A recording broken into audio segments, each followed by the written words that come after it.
365일 동안 우리 멋진 파트너야. 안녕하십니까. 저희는 완벽한 파트너입니다. 저는 밝은 웃음을 가진 태국에서 온 안파이 퍼퍼어린입니다. 그리고 저는 밝은 성격을 가진 한국 파트너 김서영입니다. 만나서 반갑습니다. 시작하기에 앞서 여러분들에게 물어보고 싶은 것이 있습니다. 혹시 딸꾹질할 때와 체했을 때 어떻게 치료하셨습니까? 한국에서는 딸꾹질할 때 깜짝 놀라게 되면 멈출 수 있습니다. 또 체했을 때 손가락을 실로 감아서 바늘로 땁니다.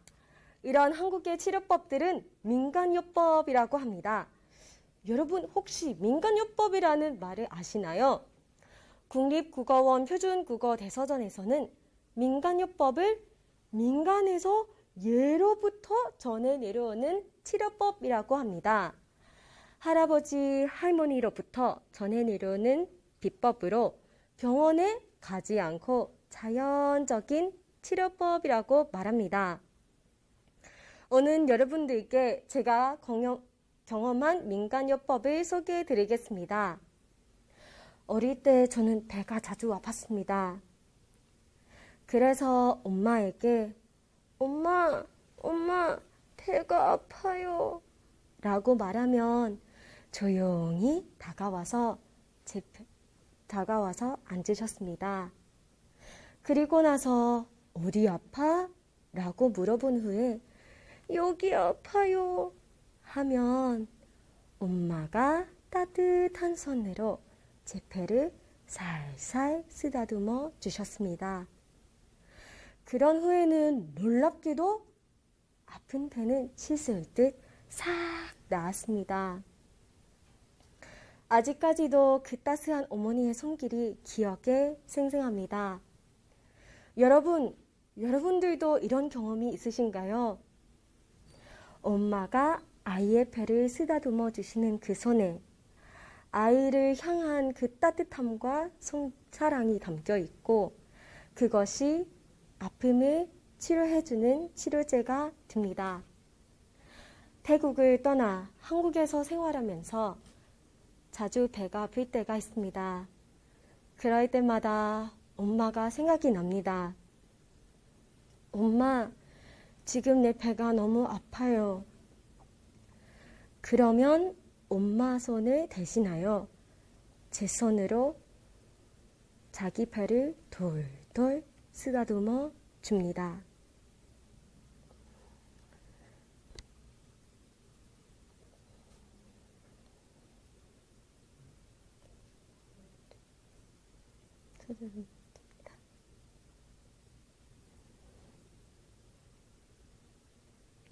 그래서 한국에서 쓰는 엄마 손은 약손이라는 표현이 저에게는 너무 의미가 있습니다. 저의 엄마는 4번의 제왕절개로 저의 남매들을 낳으셨습니다. 지금 생각해보면 4번의 수술이 얼마나 힘들고 아프셨을지 모르겠습니다. 어린 저의 배를 쓰다듬어 주신 그 엄마의 사랑을 이제는 보답해 드리고 싶습니다. 앞으로도 엄마 손은 약손이 아닌 저의 약손으로 엄마의 아픔을 치료해 드리고 싶습니다. 마지막으로 그리울 엄마를 떠올린 노래인 정다경의 약손을 소개하고 발표를 마치도록 하겠습니다. 나라 우라가 울지 마라. 엄마 손은 약손, 우라가 배는 똥배. 엄마 손은 약손, 우라가 배는 똥배. 엄마 손은 약손, 우라가 배는 똥배. 우라가 배는 똥배. 발표를 마치겠습니다. 감사합니다. 안녕하세요. 글로벌 관광학과 2학년 김대성, 아디경학과 4학년 남캐녀씨라고 합니다. 땡.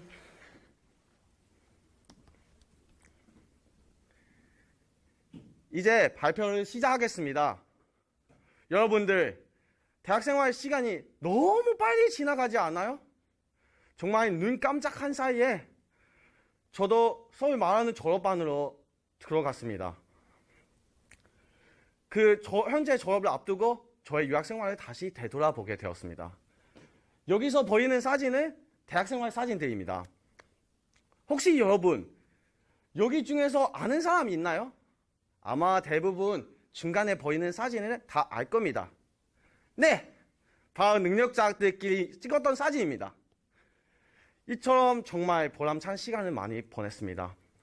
그 중에서도 제 인상적이었던 이들을 여러분들과 공유하고 마지막으로 저의 제목을 소개하고 마치겠습니다. 제가 처음 한국에 왔을 때 배가 너무 고파서 도착하자마자 밥 냄새가 솔솔 나는 국밥집에 들어갔습니다. 그 당시에 한국어가 서툴어서 손으로 메뉴를 찝어서 주문을 했습니다. 주문하고 나서 음식을 나왔고 나오자마자 제가 허기가 져서 밥을 허걱지고 빨리 먹었습니다. 이후 계산하려고 일어났을 때 아주머니가 저를 부르시더니 학생 어디가? 라고 계속 말씀하셨습니다. 잠깐, 여기서 아주머니가 왜 저한테 어디가? 라고 말씀하셨을까요? 알고 보니 국밥은 아직 안 나온 것이었습니다. 순간 손님들의 웃음소리가 나면서 저는 부끄러움에 책상 위에 현금을 넣고 다 놨던 기억이 있습니다. 다음으로 어학원 당시 저에게 인생에서 처음으로 세탁하는 날이었습니다. 세탁을 하는데 세제를 많이 넣으면 더 깨끗해진다는 생각으로 투입구에 세제 가루를 듬뿍 채워서 세탁을 했습니다. 하지만 생각과 달리 깨끗해지기는커녕 냄새도 완전히 제거하지 못했습니다. 속상한 마음에 어머님께 연락해서 세탁기가 문제인지 내가 실수했는지 물어보고 이후 어머님은 웃으면서 세탁법을 제대로 알려주셨습니다. 그래서 이제 눈 감고도 세탁할 수 있습니다. 혹시 아직 세탁에 대해 힘들어 하시는 분이 여기에 보이는 번호로 전화해 주세요. 친절하게 알려드리겠습니다. 이처럼 생활 속에 있는 이들을 통해서 저는 문화 혹은 살림 등 다양하게 배울 수 있었습니다. 또한 우리 유학생들이 집을 떠나 독립적으로 무엇을 한다는 것은 우리 인생에 있어서 정말로 훌륭한 경험이라고 생각합니다. 이외에도 저는 수업을 통해 좋은 깨달음을 얻은 적도 있습니다. 당시 2학년 때 있었던 일인데요. 빨갛게 충혈된 눈을 가지고 수업에 들어오신 교수님의 하신 말씀이 아직까지 기억이 남아 있습니다. 그 얘기는 미안하다. 나 어제 6시까지 책을 봐서 눈이 충혈이 됐어. 왜냐면 나도 전공 분야 말고 아직 아는 게 없으니까 꾸준히 공부해야 한다. 라고 말씀하셨습니다. 이후 저에게 질문했습니다. 요시야, 너도 왜 눈이 이렇게 빨개? 라고 하시고 저는 부끄러워서 대답을 못했습니다. 왜냐면 저도 6시까지 안 잤습니다. 하지만 교수님과 반대로 친구랑 6시까지 놀았거든요. 그 부끄러운 마음을 가지고 저도 교수님처럼 책을 읽기 시작했습니다. 독서를 통해서 저는 역시 무지한다는 것을 배웠습니다. 교수님 덕분에 독서는 이제 나를 성장하게 만드는 원동력이 되었습니다. 종합적으로 봤을 때 저는 유학생활이 파줄과 같다고 생각합니다. PPT에 보이는 것처럼 다양한 생활과 경험의 파줄을 얻어감으로써 결과적으로 파줄이 쌓이고 맞춰가면서 자신만의 파줄을 완성하다고 생각합니다. 이 파줄을 봤을 때 저는 크게 배움의 자세와 독립성 그리고 실패를 통한 한 발짝 더 나아갈 수 있는 용기를 얻게 되었습니다. 이것은 바로 값진의 유산입니다. 물론 학교 생활에 있어서 힘든 일도 있을 수 있겠지만 그것 또한 나를 발전시키는 파줄 조각이라고 생각하여 우리의 유일한 파줄을 만들어 나갔으면 좋겠습니다. 더 나아가 우리가 모두 꿈꾸고 있는 아름다운 세상에 중요한 파절이 되도록 열심히 노력해 봅시다. 이상 발표를 마치겠습니다. 감사합니다. 치키 쏘쏘 치키치키 쏘쏘 치키치키 쏘쏘 하즈키라 예이 스나우니 그 시작. 안녕하세요.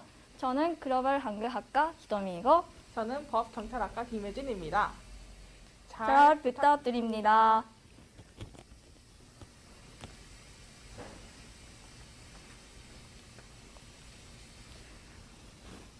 네, 여러분 SM 엔터테인먼트를 아시나요? 네, 한국에서 유명한 엔터테인먼트죠. 그렇다면 차니즈도 아시나요?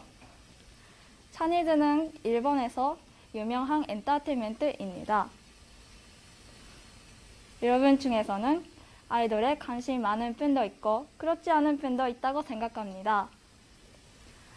오늘 우리가 흔히 듣고 접할 수 있는 아이돌의 노래, 오늘은 이것을 일본과 한국을 중심으로 비교해 보도록 하겠습니다. 먼저 노래를 들어보겠습니다.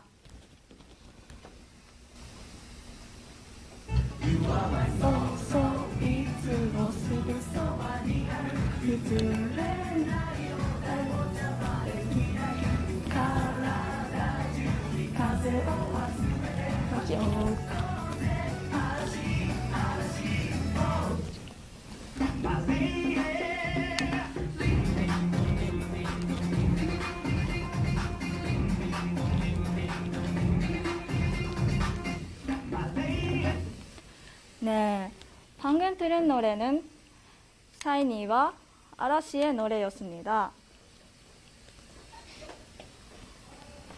그러면 먼저 일본의 아이돌에 대해서 살펴보도록 하겠습니다. 네, 일본의 차니즈는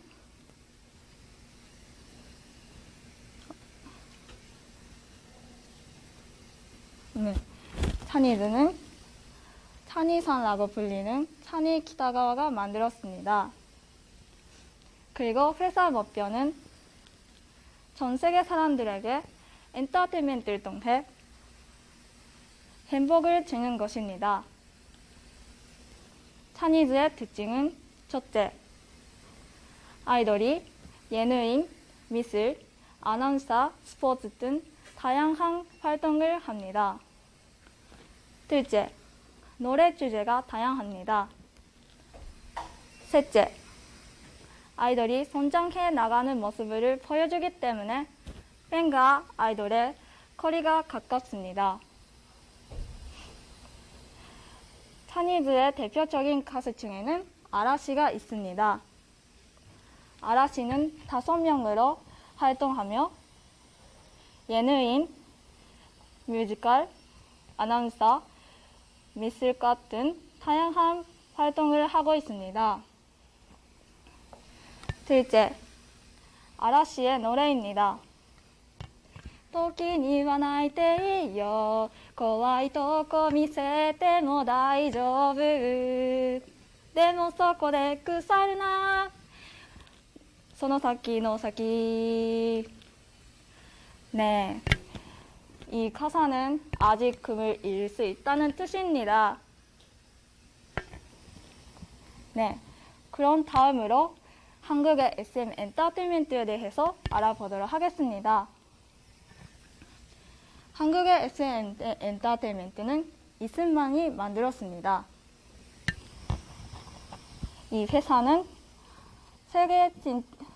해외 진출 목적으로 아이돌을 육성하며 한국의 문화 콘텐츠를 세계에 널리 알리는 것이 목표입니다. 네, SM 엔터테인먼트의 특징은 첫째, 아이돌이 노래, 랩, 작사, 작곡 등 노래 실력을 완벽한 상태를 가진 다음에 완벽한 상태로 데뷔를 합니다. 둘째, 노래 가사가 대부분 사랑입니다. 예를 들면 샤이니의 노래를 보면 누나 너무 예뻐, 린린동, 산사병 등 이 노래는 노래 주제가 사랑입니다. 셋째, 아이돌이 완벽한 상태로 데뷔하기 때문에 신비주의를 가집니다. 이렇듯 일본과 한국의 아이돌은 데뷔 상태나 노래 주제, 이미지 등 차이가 있습니다. 지금까지 일본과 한국의 아이돌을 비교해봤습니다. 두 나라의 아이돌은 각각 특색이 있고 무대나 회사 목표 등 다른 점이 있습니다. 제가 이 비교를 통해 말하고 싶은 것은 각자 특색이 있는 아이돌들이 자신의 정체성을 무대 위에서 잘 살려 무대를 꾸미는 것이 중요하다고 생각했습니다. 또한 좀 더 발전한 아이돌 문화를 보여주기 위해서는 각각의 서로 문화를 융합하여 새로운 문화 콘텐츠를 창조하는 것이 중요하다고 생각했습니다. 여러분도 다른 나라의 아이돌 노래를 한번 들어보는 게 어떠세요? 이상으로 발표 마치겠습니다. 지금까지 히토미였습니다. 감사합니다. 안녕하세요. 글로벌 관광학과 17학번 시나미야 유미. 1화 일본학과 16학번 윤심정이라고 합니다. 잘 부탁드립니다.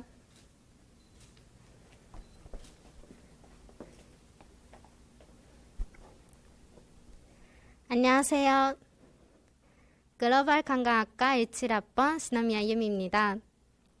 오늘은 예쁜 나의 청춘에게 라는 주제로 발표를 하게 되었는데요. 주제만 보면 4년 내내 행복한 대학 생활을 보낸 것처럼 보이지만 사실 엄청 힘들었습니다. 하지만 지금 여러분 앞에 설 수 있는 것은 그러한 힘든 일들이 있었기 때문이라고 생각합니다. 여러분들도 대학 생활을 하면서 여러 번의 힘든 일을 겪었을 것이라 생각합니다. 그리고 지금 이 순간에도 많은 고민을 하고 있을 분들에게 저의 대학 생활에 대한 이야기를 해보고자 합니다. 저는 대학 입학 후 4년 동안 학교 의전을 하고 있습니다. 서문대학교에 입학하기 전부터 의전에 대한 이야기를 들어왔기 때문에 한번 도전해보고 싶다는 생각을 오랫동안 해왔었습니다. 관심이 없었다면 그러한 이야기가 그냥 흘러가는 이야기일 수도 있습니다. 하지만 저는 이것을 기회라 생각하여 대학 입학 후 설레는 마음으로 의전에 지원하였습니다. 그러나 의전이라는 것은 겉으로 보여지는 화려한 모습 뒤에 많은 힘든 일들이 따랐습니다. 정식 의전이 되기 위해서는 수습 기간을 거쳐야 하는데 그 과정에서 저는 부족한 한국어 실력과 동시에 일본과 다른 엄격한 선후배 관계에서 많은 어려움을 겪었습니다. 또한 상처도 많이 받았습니다. 그런 저에게 한 선배가 따뜻한 말을 건네줬는데 그중 가장 기억에 남는 것은 바로 도전하는 건 대단한 거야 라는 말입니다. 그 한마디는 저에게 가슴 속의 단비와도 같았습니다. 이 한마디로 인해 제 대학 생활이 180도 바뀌었다고 해도 과언이 아닙니다. 그 이후부터 도전하는 것에 의의를 두고 활동을 이어나가게 되어 모든 것들을 한층 더 긍정적으로 바라보는 시각을 가지게 되었습니다. 긍정적인 모습으로 여러 과정을 거치다 보니 저의 한국어 실력은 어느새 많이 늘어 있었고 열심히 하는 모습을 인정받아 의전 팀장까지 하게 되었습니다.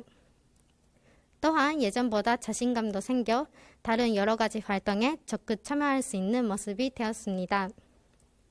그리고 그러한 한국 유학 생활의 경험을 토대로 한국에서 취업을 하고 싶다는 생각도 하게 되었습니다. 이러한 경험을 통해 제가 여러분께 하고 싶은 말이 있습니다. 기회는 언제나 우리 주변에 있고 그 말에 귀 기울일 줄 아는 사람이 바로 그 기회의 주인공이라는 것입니다. 또한 선배의 말과 같이 도전하는 것은 정말 대단한 것입니다. 한번 용기를 내어 도전하는 것만으로 우리는 큰 성장을 할 수 있습니다. 반면 도전하지 않는 자에게는 그 기회는 그저 흘러가는 물입니다. 주변을 둘러보면 두려움 때문에 도전조차 하지 않는 사람들이 많습니다. 이러한 분들을 위해 도전을 위한 2가지 팁을 드리고자 합니다. 첫 번째는 자신의 장점을 찾아라. 두 번째는 모든 일에 설렘을 갖고 임하라입니다. 저는 여러분들이 이러한 마인드로 도전했으면 좋겠습니다. 그리고 도전한 후에 만약 실수를 한다 하더라도 괜찮습니다. 우리는 학생이지 않습니까? 우리에겐 또 일어설 수 있는 기회는 많습니다. 한번 한 실수는 다시 반복하지 않도록 하고 책임감을 가지고 노력한다면 졸업할 때쯤 나는 후회 없이 학교 생활을 잘 마쳤다고 생각할 수 있을 것입니다. 20대, 말만 들어도 정말 예쁘고 설레이는 단어이지 않습니까? 인생엔 딱 한 번뿐인 예쁘고 멋진 이 청춘을 더욱더 보람차게 살 수 있는 선물인이 되었으면 좋겠습니다.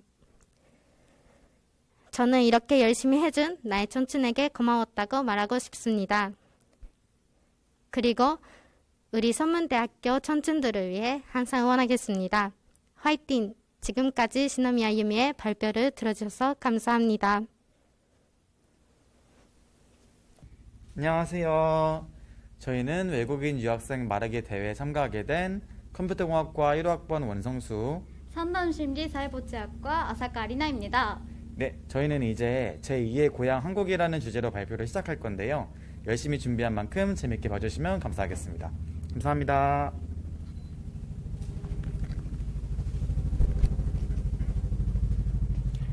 여러분 안녕하세요. 저는 산단심리사회복지학과 아사카 아리나입니다. 지금부터 제2의 고향 한국이라는 주제로 말하겠습니다. 우선 저는 한국에 도착해서 1년간 예비생 기간을 수료하고 중학교를 입학하게 되었어요. 한국과 일본은 너무나 달랐습니다. 신라면을 먹었을 때 너무 매워서 눈물 나고 콧물 나고 정말 충격적인 맛이었어요. 한국 사람의 혀가 어떻게 되는지 궁금할 정도로 충격적인 맛이었습니다. 그리고 체육 시간 때 달리기 시합을 했을 때도 여자 학생들의 앞머리를 잡고 바람에 날아가지 않도록 달리는 모습을 보고 저는 일본과 한국은 너무나 다른 것이구나 느꼈어요. 또 제가 한국 사람들 앞에서 2단 줄넘기를 했을 때 친구들이 너 뭐야? 외계인이야? 라고 놀라운 모습을 보고 저는 정말 다른 거구나 느꼈습니다. 그리고 한국과 일본의 교복도 너무 다른데요. 이거 저희들이 가져온 동영상입니다. 한번 시청해 보겠습니다. 한복이 좀 더 짧고 동복이 조금 더 길게 그렇게 찌르면 이건 너무 짧아요. 그쵸? 팬티 보여요. 그러니까 저는 왜 이렇게 짧게 했는지 저 지금은 모르겠는데 그때는 짧으면 짧을수록 이쁘다 생각해가지고 우와. 이렇게 엄청 줄인 것 같아요. 일본에서 입었던 거는 그 흰 와이셔츠에다가 일본은 여름에도 겨울에도 여자들은 항상 긴팔 입어가지고 이렇게 접어서 입었고 그게 이쁘더라고요. 네, 그리고 급식도 반찬들이 김치, 제육볶음, 육개장 이렇게 모두 다 빨간색 반찬들만 있어서 한국 사람들은 빨간 음식을 좋아하는구나 느꼈어요. 이렇게 중학교를 지내다가 드디어 터질 게 터졌습니다. 친하게 지내던 친구들 중 한 명이 역사 수업을 듣고 나서 저에게 찾아와 나는 너가 무지무지 좋은데 일본이 우리나라에게 한 행동은 나빴어 라고 자신의 솔직한 마음을 드러냈습니다. 그때 저는 한국에 도착해서 한일 관계 때문에 많이 눈치가 보였고 힘들었는데 왜 그런 말을 하는지 정말 이해가 안 갔고 마음이 속상했습니다. 하지만 그 이후로 그 친구가 더 저와 가까워지기 위해서 했다는 것을 깨달았고 그 친구가 더 좋아지게 되었고 자신의 속마음을 드러내줄 수 있는 한국 사람이 더 좋아지게 되었어요. 이렇게 중학교 3년을 지내고 저는 고등학교에 입학하게 되었습니다. 스능과 야자의 세계에 입문한 것이죠. 고등학교에 들어가서 처음에 놀라웠던 것은 몇 명 학생들의 진한 화장과 밝은 염색이었습니다. 그 당시 두발 규정이 너무 심했음에도 불구하고 그 몇 명 학생들은 당당하게 등교를 하더라고요. 하지만 결국엔 수능의 압박감 탓인지 그 학생들의 머리색도 밝은 색에서 점점 어두운 색으로 변해갔어요. 그렇게 저는 고3이 되었습니다. 야자를 강요하는 분위기와 수능의 압박감에 점점 지쳐갔습니다. 근데 여러분들은 한국에 와서 언제 한국 사람이 다 되었다고 생각하셨나요? 저는 수능 날 시험을 보고 야자를 하고 수능을 보는 그리고 김치 맛도 이제 다 안다고 생각했을 때 다 한국 사람이 다 되었다고 생각했습니다. 그렇게 고등학교를 졸업하고 저는 선문대학교를 입학하게 되었는데 이제는 일본에 돌아가고 싶다는 말도 별로 생기지도 않고 부모님 뵈러 여름방학, 겨울방학에 일본에 갔을 때도 빨리 한국에 돌아가고 싶다는 마음이 나타나기 시작했어요. 이렇게 저는 한국은 저에게 제2의 고향이 되었습니다. 그리고 저는 제2의 한국 사람이 된 것 같았어요. 이렇게 많은 사람들 앞에서 말하기를 한국어로 당당하게 할 수 있는 저는 아사카 아리나였습니다. 정말 감사합니다. 네, 안녕하세요. 안녕하세요. 저희는 판타스틱 듀오에 참여하게 된 역사문화 콘텐츠학과 1호학번 이근규입니다. 18학번 세키구치 스즈카입니다. 저희가 오늘 말하기 대회에서 말할 주제는 바로 붕어빵을 통해 제가 얻게 된 교훈인데요. 네, 재밌게 들어주셨으면 감사하겠습니다.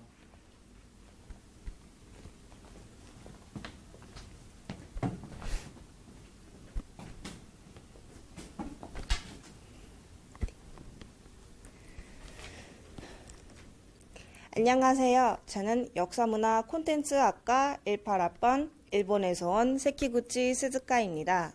먼저 간단하게 자기소개를 하려고 합니다. 저는 일본인 아버지와 한국인 어머니 사이에 첫째로 태어났습니다. 그리고 여동생이 2명 있고 그 중에 둘째는 현재 천안에 있는 어학원에서 공부하고 있습니다. 저는 사실 한국에 오기 전부터 한국어 듣기는 어느 정도 할 수 있었는데요. 그 이유는 집에서 어머니의 잔소리, 통화, 그리고 부부간의 대화가 한국어로 이루어졌기 때문입니다.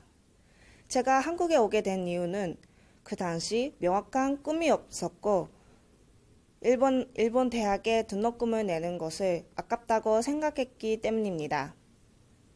그래서 어머니의 모국어인 한국어나 배워야겠다 해서 한국에 왔습니다. 그런데 한국에 오니까 내 고향은 여기였구나 하는 정도로 저한테는 한국 생활이 잘 맞았습니다. 특히 한국 음식 중에 뭘 좋아하냐 물어보면 저는 들깨수제비라고 말을 하는데요.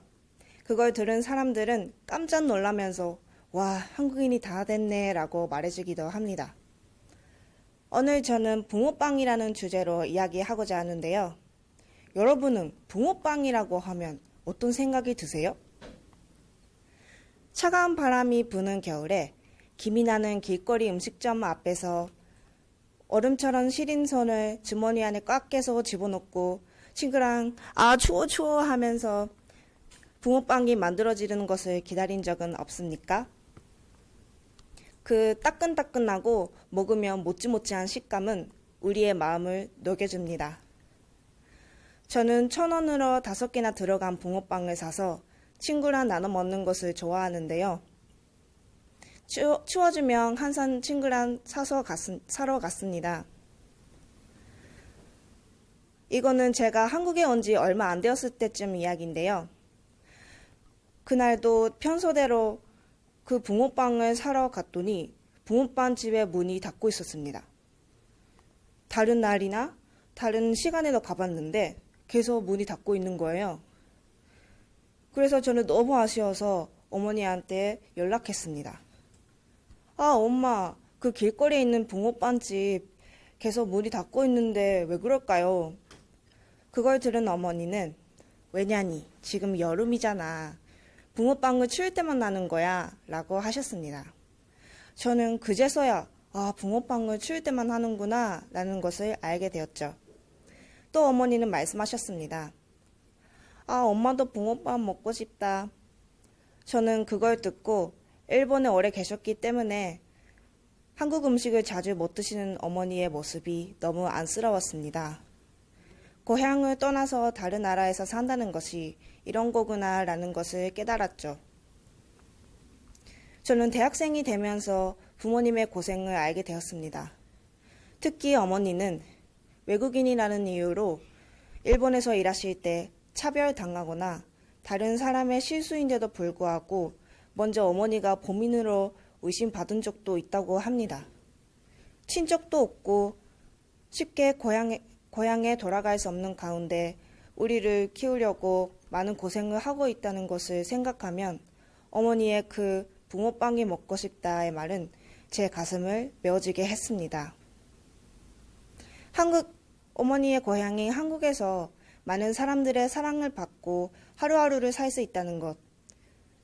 하지만 그 배경에는 부모님의 많은 고생들이 있었다는 것을 알게 되었을 때 정말 감사하고 그것에 보답하려고 더 열심히 살아야겠다라는 마음을 가지게 되었습니다. 저는 역사문화 콘텐츠학과를 다니면서 언젠가 나만의 애니메이션을 만들어내겠다는 꿈을 가지게 되었습니다. 그 꿈도 한국에 오지 않았으면 찾을 수 없었을 것입니다. 지금의 내가 있는 것은 부모님을 비롯한 저를 사랑해주신 많은 사람들 덕분입니다. 저는 이 꿈을 이루기 위해 감사하는 마음을 잊지 않고 더 노력해서 사람들에게 언젠가 위로와 희망을 줄 수 있는 애니메이터가 되겠습니다. 감사합니다. 안녕하세요. 저는 외국어 자유전공학과 20학번 이시다 사키 이보민입니다. 이번에 이 한국어 말하기 대회가 저희에게 좋은 경험이 될 것 같아서 신청하게 되었는데요. 열심히 준비했으니까 재밌게 봐주세요. 잘 부탁드립니다.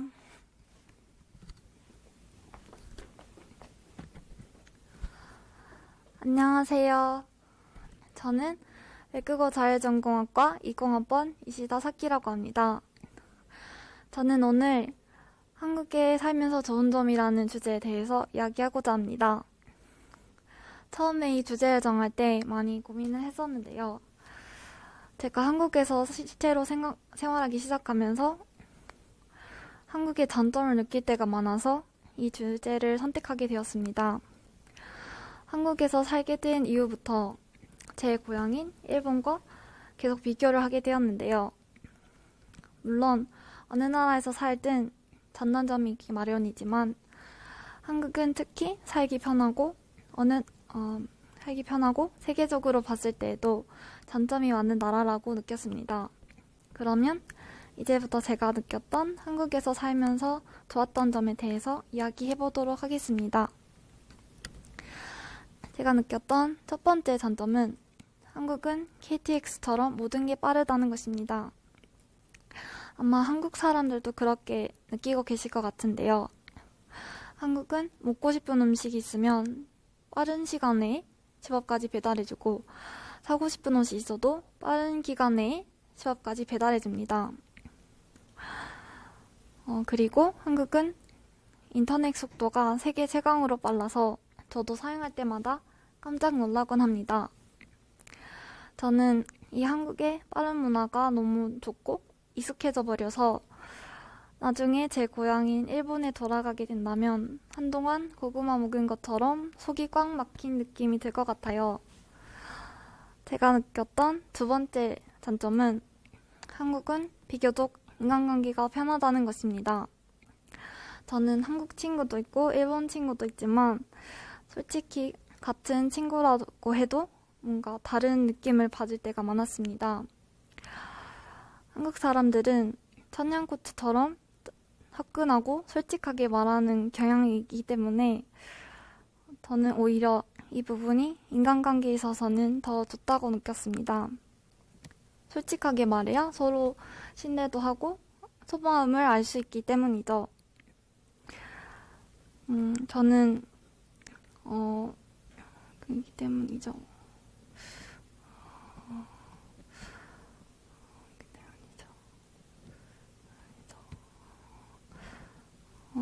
저는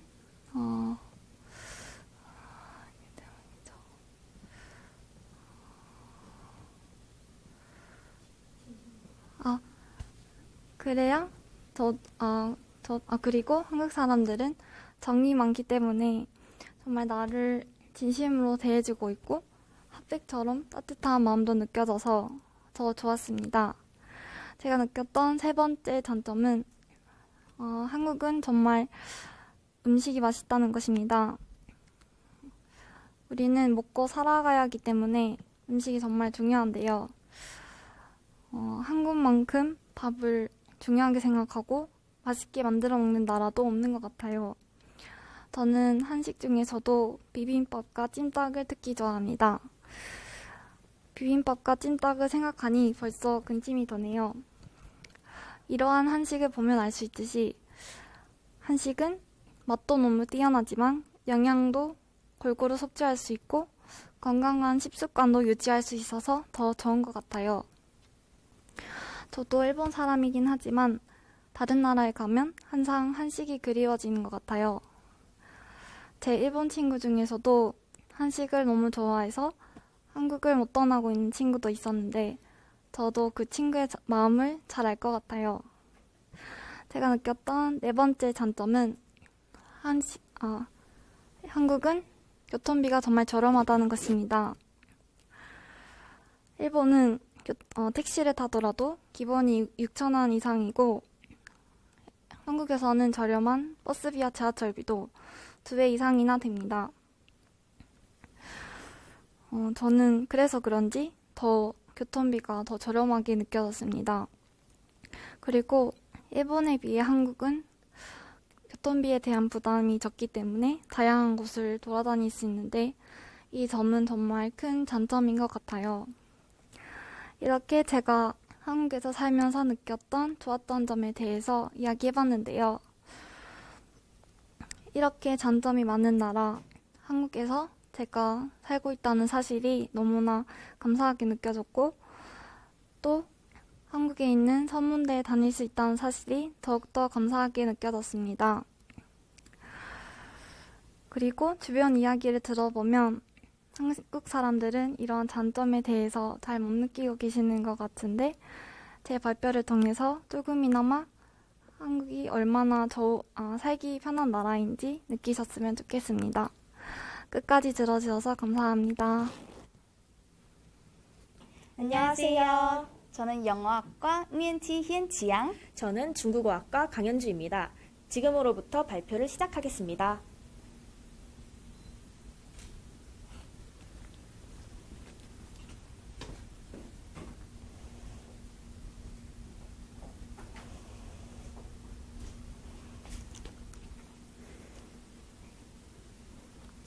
그냥 시작하면 되나요? 네네.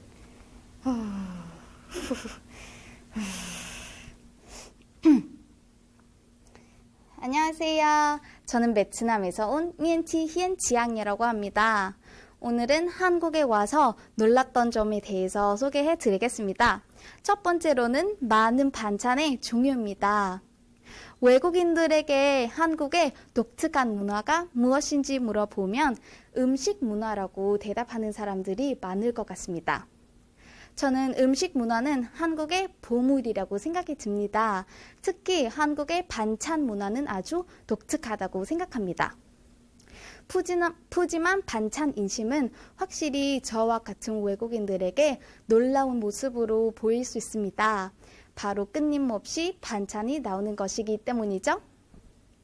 저는 처음에 한국 식당에 들어가고 상에 앉자마자 직원이 벌써 작은 접시에 여러 반찬을 가지고 왔습니다. 아직 메뉴판도 받지 않고 음식을 시키기 전이었는데 음식이 나오는 것에 아주 놀랐습니다. 반찬의 종류도 많을 뿐더러 무료로 원하는 만큼 리필이 되는 것이 더 신기하게 느껴졌습니다. 어학당에 다녔을 때 교수님께서 한국의 정에 대해서 이야기해 주셨는데요. 푸근한 인심으로 나타나는 한국 식당의 반찬수라고 설명해 주셨습니다. 그래서 이해심 많고 정 많은 한국 사람을 이해할 수 있었습니다. 그리고 두 번째로는 한국의 술 문화입니다. 저는 생활비를 벌기 위해서 1학년 때부터 여러 식당에서 아르바이트를 한 경험이 있습니다. 그래서 한국의 술 문화도 알게 되었습니다. 제일 신기했고 재미있는 것은 바로 회차 방식입니다. 한국 사람은 밖에 나가서 술을 먹을 때 1차, 2차, 3차로 이어지는 문화를 말하는데요. 베트남에서는 1차, 2차라는 말 자체가 없기 때문에 처음에는 너무나 신기했습니다. 저는 지금 일하고 있는 식당에서 한국 친구들이 술 게임 하는 것을 보고 재밌겠다는 생각이 들었습니다. 그런데 그 게임이 옆 사람에게 술을 더 먹이기 위한 게임이라는 것을 듣고 무서웠습니다. 그러나 한국 친구들을 많이 사귀어서 한 번이라도 술 게임을 경험해보고 싶습니다. 그리고 세 번째로는 한국의 수준 높은 치안입니다. 한국인들이 외국에 가면 경각심을 가져야 하는 것 중에 하나가 치안이라고 들었습니다. 하지만 반면에 저와 같은 외국인들이 한국에 와서 수준 높은 치안에 놀라워했습니다. CCTV가 곳곳에 있는 한국은 실제로 세계에서 가장 안전하고 평화로운 나라 중 하나입니다. 제가 베트남에 있었을 때는 카페나 식당에 가면 지갑이나 핸드폰을 놓고 화장실에 갔다 오는 상황은 있을 수도 없는 일이었습니다. 하지만 한국에서는 식당에서 식사할 때 물건을 놓고 자리에 비워도 안전한 나라입니다. 그리고 마지막으로 네 번째로는 한국의 배달 문화입니다. 집집마다 배달 음식 홍보 책자, 냉장고에 붙여진 중국집 메뉴판 등은 적어도 하나씩은 갖고 있습니다. 이렇듯 한국에 사는 사람 중에 배달 음식은 경험해보지 못한 사람은 없을 정도로 배달 음식은 한국 일상 속에 녹아 있습니다. 치킨부터 피자, 족발, 짜장면, 그리고 커피, 아이스크림까지 이렇게 다양한 종류의 음식을 전화 한 통이나 어플로 주문하면 30분 이내에 집으로 배달해주는 문화를 충격을 받았습니다. 하지만 배달되는 음식들의 종류뿐만 아니라 한강, 바닷가 등 야외에서도 어느 장소로든 정확하게 배달받는 문화를 보고 충격을 받았습니다. 저는 야외에서 음식을 부르고 식사하는 것은 굉장히 신선한 경험이었습니다. 제가 예전에 유튜브에 봤던 영상에서 한 영국인 신부는 한강에서 피자를 배달시킨 후에 나만의 식당에 앉아 식사하는 느낌이라며 극찬하기도 했습니다. 네, 이상으로 한국에 와서 놀랐던 점에 대해서 소개해 드렸습니다. 저는 지금까지 한국에서 생활한 지 거의 3년이 되었는데요. 한국 사람들과 함께 지내고 한국 문화도 많이 알게 되면서 한국이라는 나라에 익숙해졌습니다. 그러면서 한국이라는 나라가 저에게 매우 소중하게 느껴졌습니다. 앞으로의 한국 생활도 좋은 추억으로 가득했으면 좋겠습니다. 감사합니다. 안녕하세요. 한, 배, 음주의 음주문화에 대해 발표할 다오티리 이현주입니다. 저는 식품과학과 2년째 다니고 있고 티리 언니가 같이 한국어 말하기 대회 나가자고 해서 기쁜 마음으로 참가하게 되었습니다. 베트남에서 온 다오티리라고 합니다. 현재 식품과학과 2년째 다니고 있습니다. 저는 여느 대학생과 다름없이 학교 다니면서 아르바이트를 열심히 하고 있습니다. 일을 하면서 한국 사람을 많이 만나고 한국 문화에 접근할 수 있는 기회가 많았습니다. 그 중에 제가 충격받기도 했고 재미있다고 생각하는 것은 바로 한국인의 음주 문화입니다. 그래서 오늘 베트남 유학생으로서 경험한 한국인의 음주 문화와 베트남의 음주 문화에 대해 여러분들과 얘기를 나눠보려고 합니다. 열심히 준비했으니까 재미있게 봐주세요. 오늘 발표 목차는 1차는 밥, 2차는 술, 소맥과 술자리의 게임, 술자리에서 올바른 예의, 재미있는 비교 순으로 진행하겠습니다. 여러분, 한국인의 음주 문화에 대해 얼마나 알고 계시나요? 저는 아르바이트를 통해서 알게 되었는데요. 크게 3가지의 특징이 있었습니다.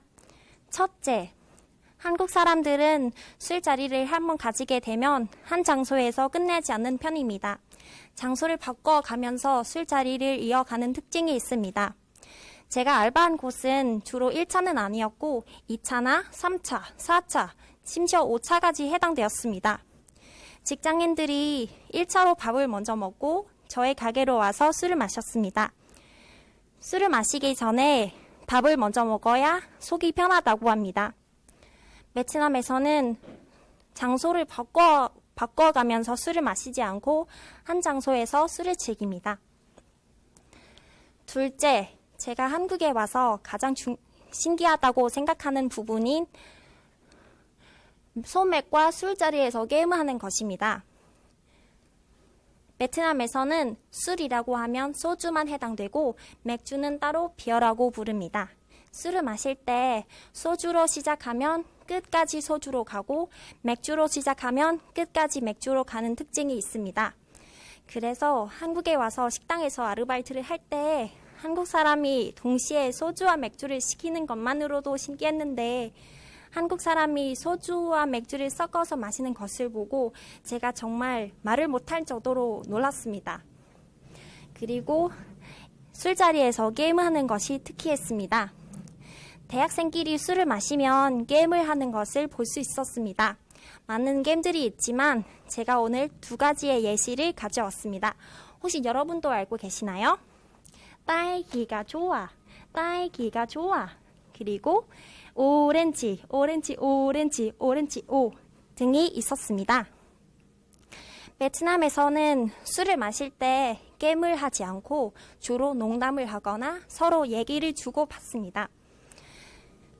즐겁게 술을 마시면서 게임을 하는 대학생들을 보며 일하는데 저는 힘이 나기도 하고 나중에 술자리에 가면 많은 게임들을 배워보고 싶다는 마음이 생겼습니다. 셋째는 바로 제가 오늘 발표에서 가장 중요하다고 생각하는 부분인 술을 마실 때의 올바른 예의입니다. 어떤 것들이 있는지 한번 같이 알아봅시다. 어른과 술을 마실 때 윗사람에게 술잔을 먼저 권하고 2 손으로 조심스럽게 따라드려야 합니다. 오른손으로 술의 상표를 가린 채 술병을 잡고 왼손은 오른팔 밑에 대어 옷소매가 음식에 닿지 않도록 해야 합니다. 반대로 어른이 술을 권할 때에는 일어서서 술을 2 손으로 받습니다. 어른이 주는 술은 상하지 않으며 마시기 힘든 상황에서는 사정을 먼저 말한 뒤 사양을 하고 굳이 권하시면 조금 마시고 내려놓는 것이 좋습니다. 어른 앞에서 술을 마실 때 상체를 살짝 돌려서 술을 마시는 것이 올바른 예의입니다. 유학생들도 제가 설명한 술자리에서의 올바른 예의를 꼭 지켜서 올바르게 음주를 하셨으면 좋겠습니다. 약속해 주실 거죠? 네, 약속해 주실 거라고 믿으며 제가 다음 부분으로 넘어가 보겠습니다. 지금부터 제가 재미있는 예를 들어서 한국인과 베트남인이 식당에서 어떻게 술을 시키는지 한번 같이 말씀드리도록 하겠습니다. 여러분들이 객관적으로 볼 수 있도록 한국인 파트너에게 질문해 보겠습니다. 원주씨, 한국 식당에서 어떻게 술을 시켜요? 사장님, 소주 하나, 맥주 2병 주세요. 카스테라로 주세요. 네, 베트남에서는 이렇게 시킵니다. 사장님, 저희 맥주 한 짝 주세요. 또는 사장님, 저희 소주 1리터 주세요. 라고 시킵니다. 여러분이 잘못 들리신 거 아닙니다. 베트남 사람들은 손이 커서 한 번에 맥주 시키면 한 짝씩을 시킵니다. 사실 귀찮아서 그럴 걸 수도 있습니다. 그런데 한국에서는 사람이 아무리 많이 와도 맥주 한 짝씩은 안 시키더라고요. 네, 지금까지 제가 한국에서 생활하면서 경험한 한국인의 음주 문화와 베트남인의 음주 문화에 대해 발표했습니다. 제 발표를 통해서 다양한 국적에서 온 선문대학교 유학생들이 나중에 사회에 나가서 술을 마시게 되면 제가 설명한 올바른 예의를 꼭 지켜서 좋은 사회생활, 좋은 관계를 이뤘으면 좋겠습니다. 이상으로 제 발표를 마치겠습니다. 감사합니다.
그럼 지금부터 본격적으로 부문별 시상에 들어가도록 하겠습니다.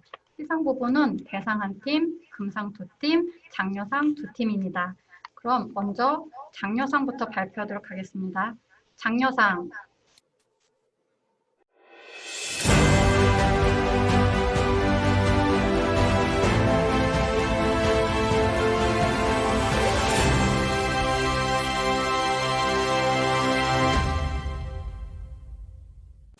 네, 축하드립니다. 시노미야 유미 융심정팀, 아사카 아리나 원성수팀입니다.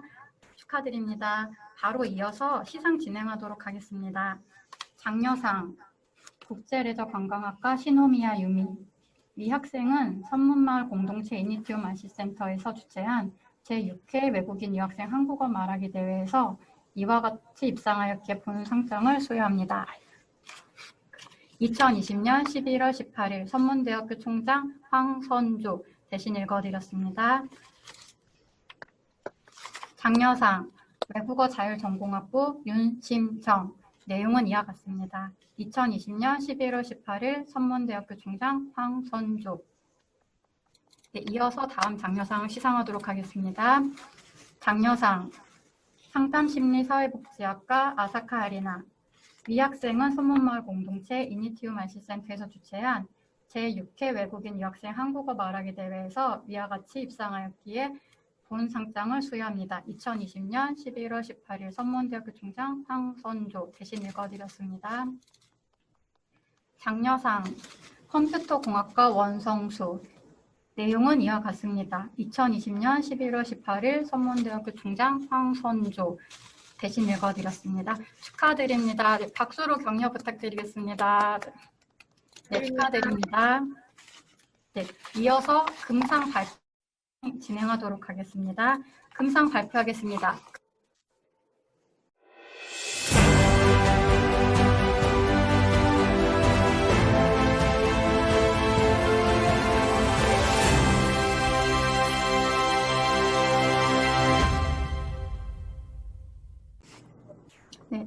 축하드립니다. 안파이 파파와린 김서영 팀, 다오티리 이원주 팀입니다. 축하드립니다.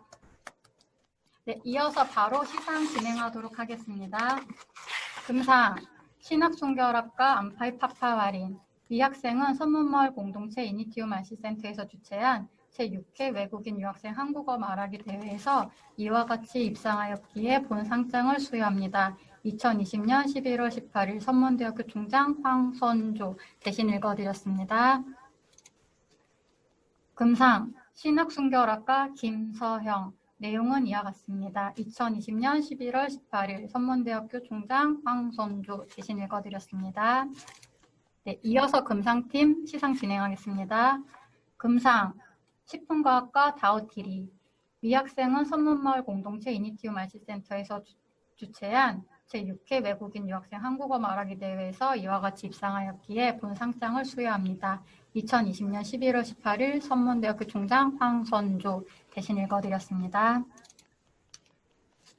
금상 식품과학과 이원주 내용은 이와 같습니다.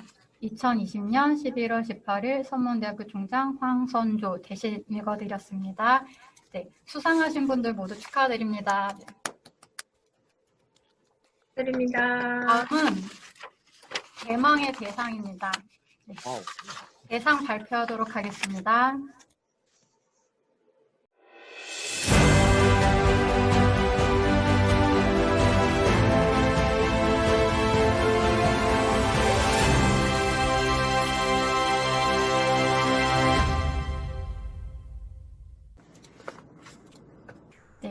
응엔티히엔지양 강현주 팀 대상 수상했습니다. 축하드립니다.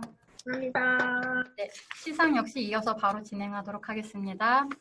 대상 외국어 자율전공학부 응엔티히엔지양 위 학생은 선문마을 공동체 이니티움 RC센터에서 주최한 제6회 외국인 유학생 한국어 말하기 대회에서 이와 같이 입상하였기에 본 상장을 수여합니다. 2020년 11월 18일 선문대학교 총장 황선조 대신 읽어드렸습니다. 대상 외국어 자율전공학부 강현주 위 학생은 선문마을 공동체 이니티움 RC센터에서 주최한 제6회 외국인 유학생 한국어 말하기 대회에서 이와 같이 입상하였기에 본 상장을 수여합니다. 2020년 11월 18일 선문대학교 총장 황선조 대신 읽어드렸습니다. 네, 다시 한번 축하드리고요. 오늘 수상하신 모든 분들 정말 진심으로 축하드립니다.